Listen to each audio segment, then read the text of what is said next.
Ukraine को लेकर अगर वर्ल्ड वॉर की नौबत आए तो क्या होगा? क्या वर्ल्ड वॉर की शुरुआत समंदर से होगी? ये सवाल इसलिए उठ रहे हैं क्योंकि अमेरिका ने कुछ ऐसा किया है जिससे अंदाजा लगाया जा रहा है कि अगर रूस और अमेरिका भिड़ते हैं तो युद्ध का फैलाव समंदर तक पहुंच सकता है। रूस ने यूक्रेन को घेरा हुआ है, पूरी दुनिया रूस को समझा रही है, लेकिन रूस है कि मानने को तैयार ही नहीं है।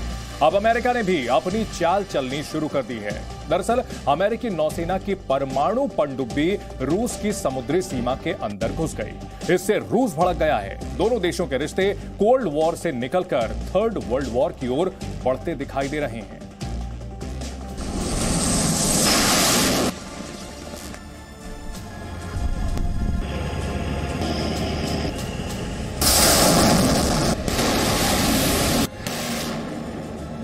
वक्त बहुत कम है।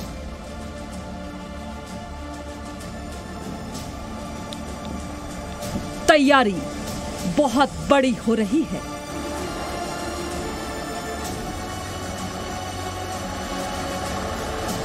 आमने सामने हैं दो महाशक्तियां।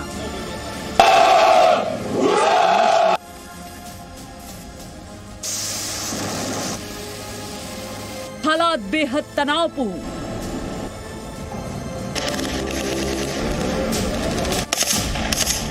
बाइडेन पुतिन की बातचीत बेनतीजा।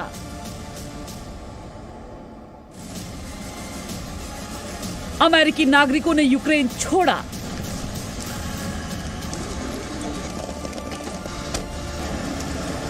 अब है परमाणु जंग की तैयारी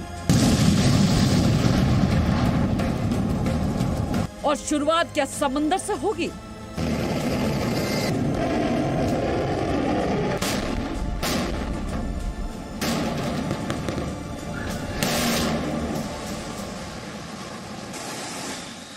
यूक्रेन को लेकर यूरोप के पश्चिमी मोर्चे पर जोरदार घेरेबंदी चल रही है। रूस ने यूक्रेन को घेरा हुआ है। रूस कभी भी यूक्रेन पर हमला कर सकता है।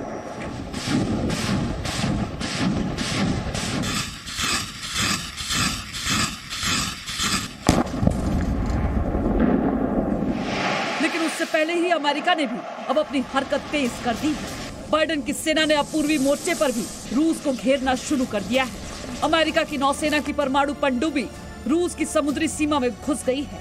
रूस के रक्षा मंत्रालय ने दावा किया है कि अमेरिका की वर्जीनिया क्लास की परमाणु पनडुब्बी उसके जल क्षेत्र में घुस गई।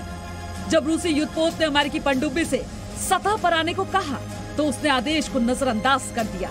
इसके बाद रूसी नौसेना ने अमेरिकी पनडुब्बी के खिलाफ खास कार्रवाई की। रूसी नौसेना की कार्रवाई के बाद अमेरिकी पनडुब्बी तुरंत रूस के समुद्री इलाके से चली गई। यूएस की नेवल शिप्स ब्लैक सी के मुहाने के पास खड़ी हुई हैं और इसलिए ब्लैक सी और मेडिटेरियन सी में जो यूक्रेन के दक्षिणी हिस्से में पड़ते हैं, यूएस और रूस की सेनाएं आमने सामने खड़ी हुई हैं।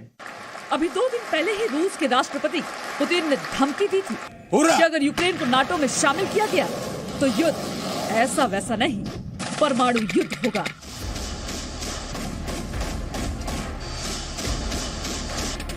अब रूस की धमकी के बाद अमेरिका ने भी परमाणु युद्ध की तैयारी शुरू कर दी है। अमेरिका की परमाणु पनडुब्बी का रूस की समुद्री सीमा में दाखिल होना परमाणु युद्ध के संकेत है। यानी अगर यूक्रेन के मसले पर युद्ध हुआ तो वो जंग वर्ल्ड वॉर में तब्दील हो सकती है। और अगर तीसरा वर्ल्ड वॉर हुआ तो अंदाजा लगाना मुश्किल नहीं है कि वो परमाणु युद्ध होगा।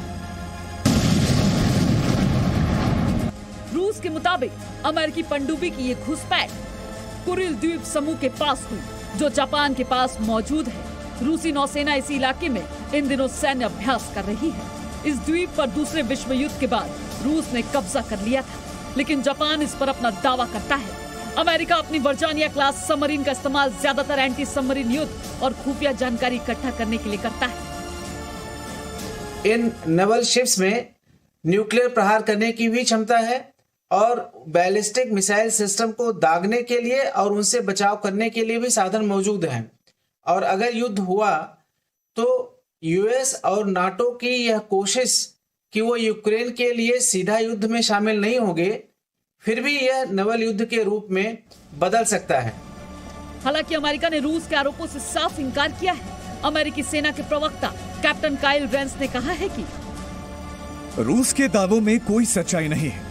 अमेरिका की परमाणु सबमरीन रूस की सीमा में नहीं घुसी थी। मैं अपनी पनडुब्बी के सटीक जगह पर कोई टिप्पणी नहीं करना चाहता हूं। हम अंतर्राष्ट्रीय जल सीमाओं के नियमों का पालन करते हैं। लेकिन रूस ने अमेरिका की सफाई को खारिज कर दिया। इस घटना से भड़के रूस ने अमेरिका के रक्षा ढांचे को तलब किया और इस हरकत के लिए चेतावनी दी। यानी टेंशन हाई है, दोनों तरफ से युद्ध की भरपूर तैयारी की जा रही है। अभी बयानों के वार और पलटवार हो रहे हैं। रूस एक कदम उठाता है तो अमेरिका 2 कदम बढ़कर तैयारी कर रहा है। अमेरिका ने हजारों सैनिकों को पोलैंड और रूस से सटे नाटो देशों में तैनात कर दिया है। कभी भी कुछ भी हो सकता है। ब्यूरो रिपोर्ट, जी मीडिया।